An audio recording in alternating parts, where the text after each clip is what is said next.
अंगी अंगी काट दिहलू सबरी शरीरिया दया नहीं आइल तनिको तहरा भीतरिया।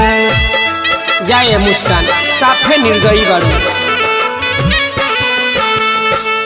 अंग अंग काट दिहलू सबरी शरीरिया दया नहीं आई तनिको तहरा भीतरिया।